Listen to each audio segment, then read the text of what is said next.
मेरा टोटल खर्चा हुआ है ऑलमोस्ट 57,000 के आसपास अपना टोटल खर्चा हुआ। श्रीलंका की सबसे क्लासिक चीज़, क्लासिक नहीं मतलब सबसे क्लासिक गलती जो मैंने की इस ट्रिप में वो ये थी कि मैंने छोटा सा एयरपोर्ट है जाफना से ऑलमोस्ट 20 किलोमीटर दूर है, इसको बोलते हैं जाफना इंटरनेशनल एयरपोर्ट ही, लेकिन यहाँ पे पल्लीवल करके एरिया है। तो मैं जा रहा हूँ जाफना से चेन्नई और फिर चेन्नई से न्यू दिल्ली, जाफना घर है।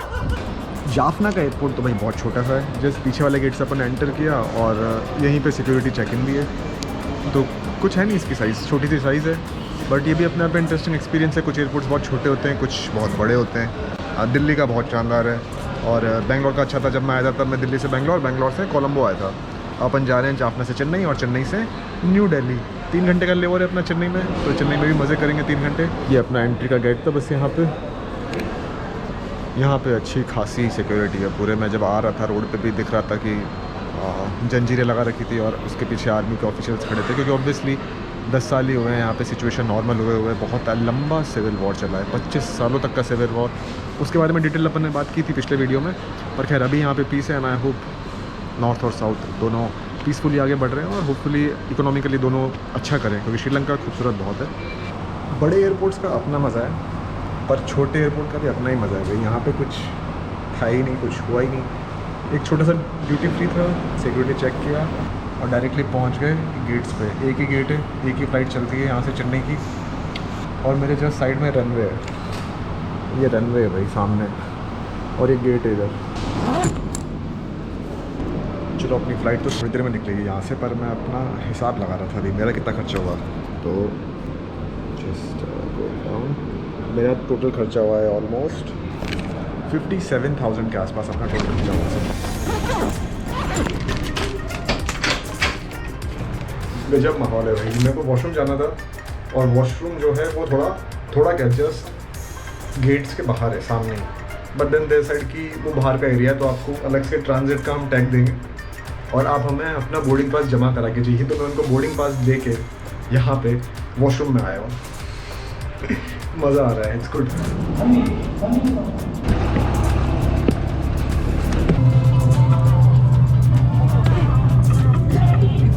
बड़ी छोटी फ्लाइट होने वाली है जाफना दिल्ली, जाफना इंडिया से बहुत पास है, तो सिर्फ 40 मिनट में चेन्नई पहुँचा भी देगा है। और ये छोटे एयरक्राफ्ट हैं, इसमें 2x2 का कॉन्फ़िगरेशन है, यानी 4 ही सीटें हैं, 2 और 2। अब जो मेरा खर्चा हुआ ना 57,000, मेरे को लगता है कि डिसेंट है, नॉर्मल है, लेकिन ये इससे काफ़ी कम भी हो सकता था। एक्चुअली मेरी जो फ़्लाइट थी दिल्ली से बेंगलोर से कोलंबो, वो मुझे पड़ी 11,500 की, 11.25 की, और जो मेरी फ़्लाइट जाफना से दिल्ली थी वो मुझे पड़ी 14.5 की। अभी ख़ास बात ये है कि जो मेरी कोलंबो की फ़्लाइट थी वो मुझे 9,500 में मिल रही थी एक दिन। मैंने देखा भी, पर मुझे लगा कि चलो थोड़ी देर बाद बुक कर लूँगा, कल बुक कर लूँगा। उस चक्कर में मैं भूल गया 1-2 दिन, और उसकी प्राइस बहुत बढ़ गई। तो सस्ती फ़्लाइट्स भी पॉसिबल है, बट इन जनरल 10 से 15,000 की फ़्लाइट तो श्रीलंका की पड़नी है। तो मोटा मोटा मान लेते हैं कि थोड़ा बहुत फ़्लाइट में खर्चा ऊपर नीचे हो जाता है। मेरा ऑलमोस्ट 26,000 हुआ है फ़्लाइट्स में, लेकिन मेरा रिटर्न जाफना से है, और जाफना से सबको रिटर्न करने की ज़रूरत होती नहीं, क्योंकि जाफना एकदम नॉर्थ में है। ये जो पॉइंट है ये जाफना का पॉइंट है। अब यहाँ पे ज़्यादा टूरिस्ट जाते नहीं है, ये अंडर डेवलप्ड एरिया है, क्योंकि यहाँ पे 25 साल से सिविल वॉर चल रही थी और अभी टूरिस्ट जाना शुरू हुए, तो उतना डेवलप्ड है नहीं। मैं तो वही दिखाने के पॉइंट ऑफ व्यू से, वही देखने के पॉइंट ऑफ व्यू से गया था, बट अगर कोई 7 दिन के लिए श्रीलंका जा रहा है लेट्स से, तो उसके लिए बेस्ट है कि वो नीचे एक साउथ कोस्ट और सेंट्रल का चक्कर मार ले। पर अपन बात करते हैं श्रीलंका के मोटे मोटे कितने एरियाज़ हैं। तो नीचे वाला पूरा एरिया जो है ये है साउथ कोस्ट वाला एरिया, ये सेंट्रल एरिया, ये ईस्ट वाला है, ये नॉर्थ वाला है, और ये अपना वेस्ट वाला है।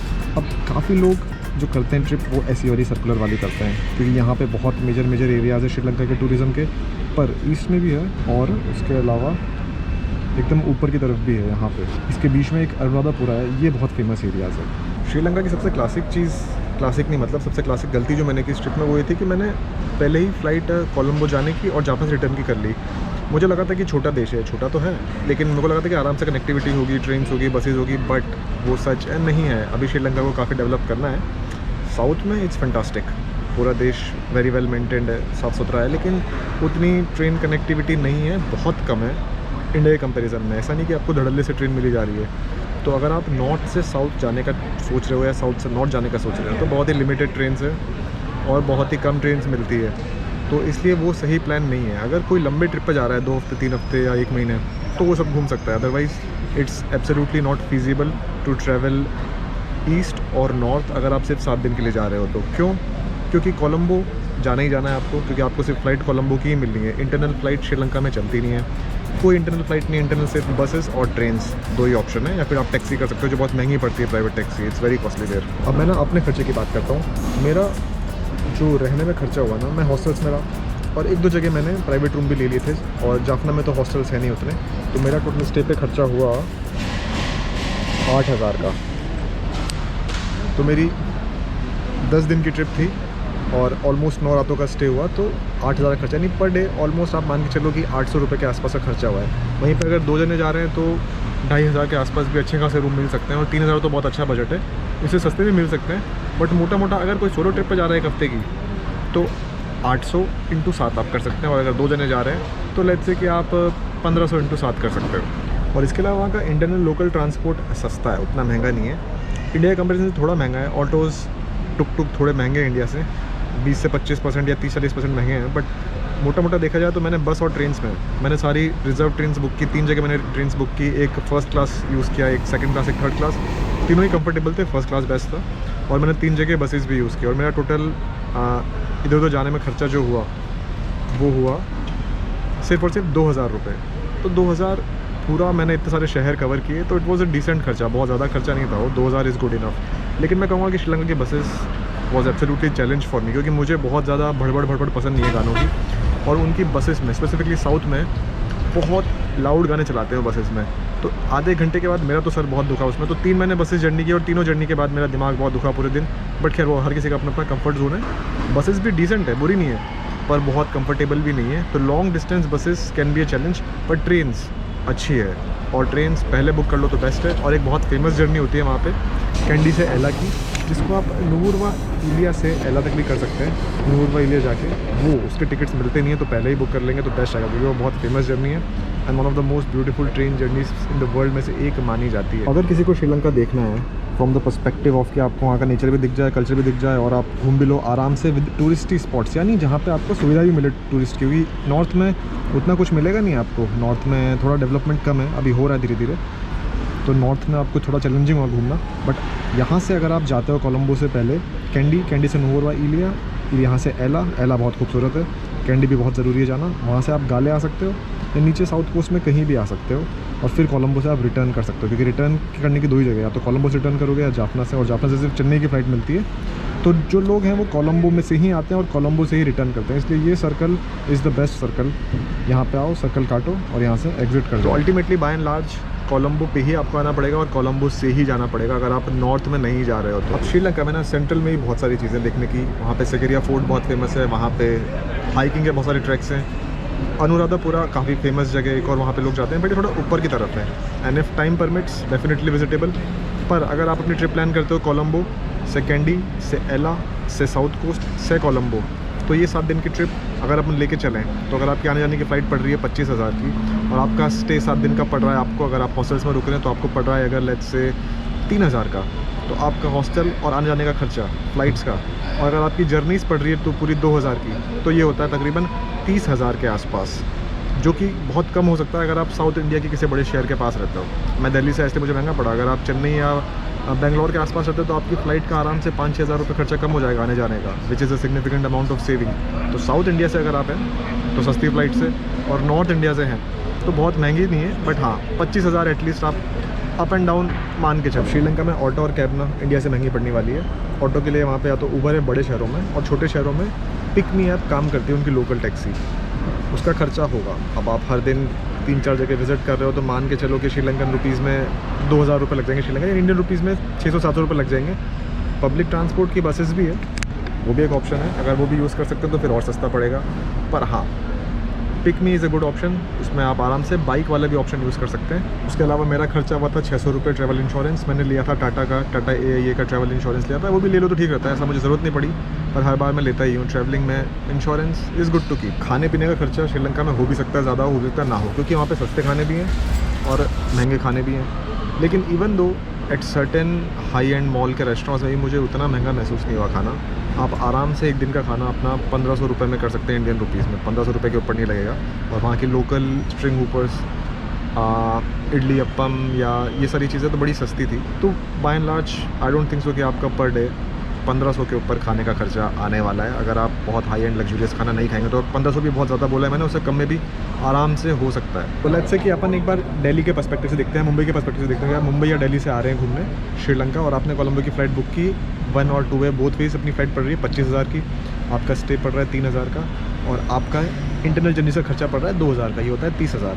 अब आपने खाने पे खर्चा किए 1500 और ट्रैवल पे खर्चा किए लेट्स से हर दिन का 1000 इंडियन रुपीज़, 2,500 7 दिन का हो गया ऑलमोस्ट 16-17,000 के आसपास। यानी आप आराम से ये ट्रिप 50,000 के अंदर कर सकते हैं। मैं खर्चे बता रहा हूँ, ये अच्छे खासे खर्चे हैं, इसमें अपन कुछ कमी नहीं छोड़ रहे हैं। हॉस्टल भी अच्छे वाले बुक कर रहे हैं और खाना भी अच्छा खा रहे हैं। तो वेरी ईजीली श्रीलंका 45,000 के अंदर तो किया जा सकता है, अगर कुछ चीज़ों का ध्यान रखें, कहीं स्कैम में ना फंसें और बेफालतू खर्चा ना करें। तो 45 के अंदर आराम से। और अगर आप साउथ इंडिया से हैं तो इसमें 5,000 और कम कर लो ईजीली, यानी आप अंडर 40,000 भी सोलो ट्रिप मार सकते हो एज एन इंडिविजुअल पर्सन। और वहीं पर आप अगर अपने दोस्त के साथ आ रहे हैं तो फिर तो बहुत ही कम खर्चा हो जाएगा, क्योंकि आप खाने में ऐसी चीज़ ऑर्डर करोगे जो 2 जनों की है तो वो हाफ ऑफ हो जाता है। आपके ऑटोज़ के खर्चे हाफ ऑफ हो जाएंगे, आपके कई जगहों पे आप 2 डबल रूम बुक कर सकते हो, उसमें भी कई बार खर्चा कम हो जाता है। तो बाय एंड लार्ज अगर आप 2 जने हो तो मैं कह सकता हूँ कि you can do it inside 40,000 also पर पर्सन पॉसिबल है। बस थोड़ा फ़्लाइट के खर्चों का ध्यान रखें, क्योंकि उसकी ट्रैकिंग इंपॉर्टेंट है। फ़्लाइट महंगी पड़ेगी तो खर्चा महंगा हो जाएगा। लेकिन वहीं पे अगर आप कपल हैं तो एज अ फैमिली या कपल आपको थोड़ा होटल्स अच्छे बुक करने पड़ते हैं, एंड आई अंडरस्टैंड, और अच्छे ही करने चाहिए,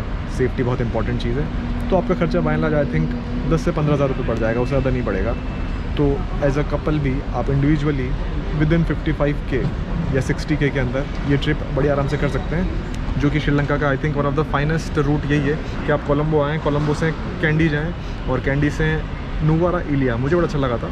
पीसफुल शहर है, जाके एक दिन आराम से रेस्ट करो, बैठो वहाँ पे, पहाड़ियों के मज़े लो। वहाँ से एला जाओ और एला से नीचे आओ, साउथ कोस्ट में बीच के मज़े लो और फिर कोलंबो आके रिटर्न कर जाओ। पर हाँ, ईस्ट भी एक अच्छा ऑप्शन है, वहाँ पे बहुत सारी बेज हैं, ट्रिकोमाले शहर बहुत फेमस है। और नॉर्थ भी जा सकते हैं, अगर ऑफ बीट घूमना है तो वहाँ पे मन्नार भी कुछ जगह है। लेकिन नॉर्थ में you won't find too much development obviously, क्योंकि यहाँ पे सिविल वॉर थी बहुत लंबी, उसके बारे में डिटेल वीडियो बनाया, आप ज़रूर देखिएगा, जो श्रीलंकन आर्मी और तमिल लिबरेशन टाइगर्स के बीच में वॉर थी। बट खैर वो बहुत लंबा टॉपिक है। तो श्रीलंका बजट में पॉसिबल है, 50K के अंदर तो आराम से पॉसिबल है। और देश खूबसूरत है, थोड़ा चैलेंजिंग है कुछ जगहों पे, बट बाय एंड लार्ज मुझे बड़ा मज़ा आया। श्रीलंका ने मेरी एक्सपेक्टेशन को टॉप कर दिया। मुझे उम्मीद नहीं थी कि उतना बेहतर होगा, मुझे उम्मीद थी थोड़ा गंदा होगा, बट नहीं, इट वाज गुड। और नीचे तो you will see so many foreigners, so many people, so many tourist, well watching के लिए, टर्टल वॉचिंग के लिए। तो साउथ कोस्ट बहुत खूबसूरत है, मिरिसा बहुत फेमस है साउथ कोस्ट में। साउथ कोस्ट में तंगाले लोग जाते हैं, साउथ कोस्ट में लोग गाले, मुझे बड़ा पसंद आया, बड़ा शहर है और it's definitely worth visiting Sri Lanka. बस अपना ध्यान रखें। और बाय एंड लार्ज मुझे कहीं ऐसा अनसेफ फील नहीं हुआ, एक्सेप्ट परहैप्स 1-2 बार ऑटो में मुझे चैलेंज हुआ कि ऑटो वालों ने जस्ट ज़्यादा अर्न करने के लिए 1-2 बार गलत रूट ले लिया था, ताकि वो फिर से लौट के आए तो उनको एक्स्ट्रा पैसा मिले, क्योंकि उनके पिकमी ऐप का रूल ऐसा कि जितना डिस्टेंस ऑटो कवर करेगा उतना पैसा उनको ज़्यादा मिलेगा अगर ज़्यादा डिस्टेंस कवर कर रहे हैं तो वही एक चैलेंज था। बाकी तो it was all fun. Basic safety का ध्यान रखेंगे तो मुझे लगता नहीं कोई इशू होगा श्रीलंका में। और बसेस की कनेक्टिविटी बहुत अच्छी भी नहीं है, मतलब वैसे अच्छी है, बहुत सारी बसेस है, लेकिन कुछ मेन रूट्स पे कंटिन्यूस बसेस चलती है और आप फिर वहाँ मेन बस स्टैंड पे जाके दूसरे से कनेक्ट कर सकते हैं। जैसे मैं जब एला से नहीं, जब मैं तंगाले से गाले जा रहा था तो मैं तंगाले से पहले मात्रा गया और मात्रा से मैंने गाले की बस पकड़ी। तंगाले से गाले भी जाती है बस, लेकिन बहुत कम थी। लेकिन मात्रा बड़ा बस स्टैंड है और मात्रा और एला भी कनेक्टेड है, तो आप एला से डायरेक्टली मात्रा भी आ सकते हो और मात्रा से मेरी सभी पास है। तो जो मेजर स्टैंड है, मेजर बस स्टैंड है, वहाँ से बस कनेक्टिविटी अच्छी है, तो आप वहाँ से आ जाओ फिर वहाँ से चेंज कर लो, तो it is possible. But online बस बुकिंग नहीं होगी इन सब की, बहुत ही कम बसेस से, लग्जरी बसेस की, लॉन्ग डिस्टेंस वालों की ऑनलाइन बुकिंग होती है। बाकी मैंने क्रेडिट कार्ड कई जगहों पे यूज़ किया है मेरा, फॉरेक्स वाला श्रीलंका में। तो फॉरेक्स का क्रेडिट कार्ड यूजेबल था, काफ़ी जगहों पे ले रहे थे बट सब जगहों पे नहीं। आई वुड से कि 70% जगहों पे क्रेडिट कार्ड मेरा चल गया फॉरेक्स वाला, 30% जगहों पे नहीं चला। तो कैश भी थोड़ा लेके जाए इंडिया से। और अभी श्रीलंकन करेंसी, 1 इंडियन रुपी जो है 3.3 श्रीलंकन करेंसी चल रहा है अभी के टाइम पे। बट फॉरेक्स कार्ड काफ़ी जगहों पे काम आएगा और एक अच्छी चीज़ है वो। बाकी हर शहर और पूरे श्रीलंका की डिटेल्ड वीडियोस तो अपन ने बनाए रखी है जर्नीज़ की, जिसका मेन मज़ा है। Travelling is fun. बाकी एक तरीका और है कि लोग ऑफ बीट सीजन में जाते हैं इन सब कंट्रीज़ में पैसा बचाने के लिए, वो मैं मानता हूँ सही नहीं है, क्योंकि कुछ कंट्रीज़ ऑफ बीट सीजन के लिए नहीं होती है। Sri Lanka is one of them, क्योंकि ऑफ बीट सीज़न में बहुत भयंकर गर्मी पड़ती है, बहुत भयंकर ह्यूमिडिटी होती है और बारिश भी काफ़ी होती है, तो आप घूम नहीं पाओगे उतना। तो ऑफ बीट सीज़न में श्रीलंका या फिर साउथ ईस्ट एशियन कंट्रीज़ को अवॉइड करना चाहिए, क्योंकि वहाँ पे बहुत एक्सट्रीम हीट होती है। और 57,000 जो मेरा खर्चा हुआ वो मेरे हिसाब से नॉर्मल है, उतना तो होना ही था मेरा, क्योंकि सोलो में थोड़ा एक्स्ट्रा लग जाता है और जब आप शूट भी करते हैं तो you go some places extra to shoot more, तो बाय एंड लार्ज कुछ जगह पे ऑटो का कैब का लग जाता है, उसमें कुछ इशू नहीं है, इट्स फाइन। और मैं भी अब निकलता हूँ चेन्नई से, अपनी फ़्लाइट में भी टाइम है, 1 घंटे का टाइम है, तो कुछ खा पी लेते हैं या फिर थोड़ा वॉक करते हैं इस एयरपोर्ट में, चेन्नई एयरपोर्ट के मज़े लेते हैं और चलते हैं सीधा यहाँ से दिल्ली अपने घर। दिल्ली से तो चलो एयरपोर्ट से मेरा घर पास ही है, 5-6 किलोमीटर ही है, तो उतना कोई इशू नहीं होगा।